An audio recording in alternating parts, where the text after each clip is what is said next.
শাক তো আমরা বিভিন্নভাবে রান্না করে খেয়ে থাকি। আজকে এভাবে রান্না করে দেখবেন, আপনার কাছে বেশ ভালো লাগবে। খুবই সিম্পলভাবে এটা বেশিরভাগ পাহাড়ি অঞ্চলে এভাবেই শাক রান্না করে খেয়ে থাকে। এটা একটু মরিচ পোড়া বলে আর বা শুকনো মরিচ বা কাঁচা মরিচের ভর্তা, সেটা দিয়ে খেতে কিন্তু ভীষণ ভালো লাগবে। শাকটাকে আমি বড় বড় সাইজের করে কেটে ভালোভাবে ধুয়ে পরিষ্কার করে পানিটা ঝরিয়ে নিয়েছি। এখন চুলায় একটা পাত্র বসিয়ে এর মধ্যে কিছুটা তেল দিয়ে দিলাম। তারপর ১ টেবিল চামচের মতো দিয়েছি রসুন কুচি, ১ টেবিল চামচ পরিমাণ পেঁয়াজ কুচি, ৪ থেকে ৫টা দিয়ে দিয়েছি কাঁচামরিচ। কাঁচামরিচটা আমি একটু ফালি করে দিয়েছি। আপনার ঝাল কম খেতে চাইলে অ্যাভয়েড করবেন। এটা সামান্য পরিমাণে একটু সিদ্ধ হওয়ার পর তারপর আমি শাকগুলোকে দিয়ে দিব। তো অবশ্যই এটা খেয়াল রাখতে হবে যে রসুন আর পেঁয়াজের ভিতরে কোনোভাবে কালার চলে না আসে। যদি কালার চলে আসে তাহলে কিন্তু শাকের কালারটাও নষ্ট হয়ে যাবে।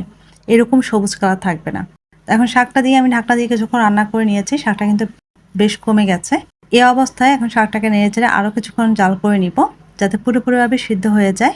শাকটা কিন্তু পুরোপুরিভাবে পানিটা শুকানো যাবে না, ঠিক এরকম পানিটা থাকবে, তাহলে কিন্তু শাকের টেস্টটা বেশ ভালো আসবে। পুরোপুরি পানি শুকিয়ে গেলে কিন্তু শাকটা খেতে ভালো লাগবে না। তো শাকটা হয়ে গেছে, এখন আমি চুলাটা বন্ধ করে দিচ্ছি। গরম গরম ভাতের সাথে এই শাকটা মরিচের ভর্তা দিয়ে খেতে দেখবেন, বেশ মজা লাগবে। আশা করছি আমার আজকের ভিডিওটা আপনাদের কাছে ভালো লেগেছে। ভালো লেগে থাকলে অবশ্যই চ্যানেলটি সাবস্ক্রাইব করে পাশেই থাকবেন। দেখার জন্য অনেক ধন্যবাদ সবাইকে। আল্লাহ হাফেজ।